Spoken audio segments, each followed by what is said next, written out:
کل وہ لوگ تھے کہ جن کا نہ کوئی خاندان ہے نہ کوئی قبیلہ ہے، بہت ہی غریب، بہت ہی بے سہارا۔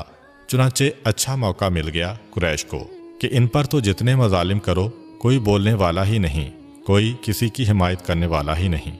لیکن یہ بھی تاریخ کی ایک بڑی حقیقت ہے کہ مکہ میں قریش کے اتنے مظالم کے باوجود ایک آدمی بھی ایسا نہیں ملتا کہ جس نے کبھی کسی موقع پر قریش کی بات مانی ہو، اسلام کو چھوڑ دیا ہو، اپنے پیغام حق سے روگردانی کر لی ہو۔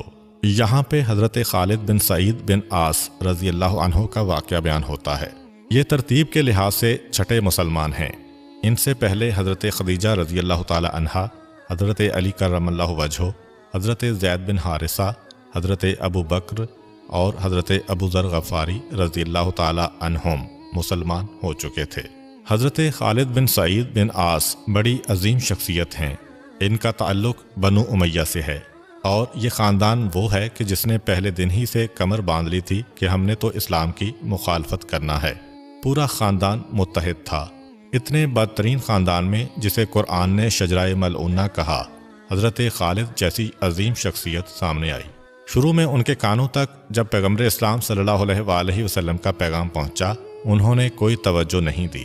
ایک رات کو انہوں نے خواب دیکھا کہ ایک گڑھے میں آگ بلند ہو رہی ہے اور اس کے شعلے بہت زیادہ بلند ہیں۔ یہ اس کے قریب کھڑے ہیں اور ان کا دل ڈرا جا رہا ہے۔ انہوں نے چاہا کہ میں یہاں سے بھاگوں۔ ایک عجیب بات یہ ہے کہ میں پیچھے ہٹنا چاہتا ہوں، لیکن ایسا لگ رہا ہے کہ کوئی پیچھے سے مجھے دھکا دے کر اس آگ میں گرانا چاہ رہا ہے۔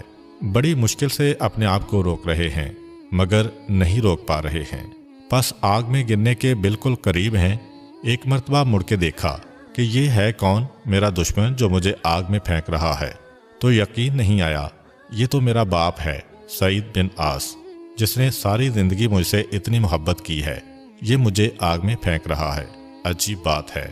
اتنے میں باپ کا دھکا اس زور سے لگا کہ ان کے قدم لڑکھڑا گئے اور یہ اس گڑھے کے اندر گرنے لگے۔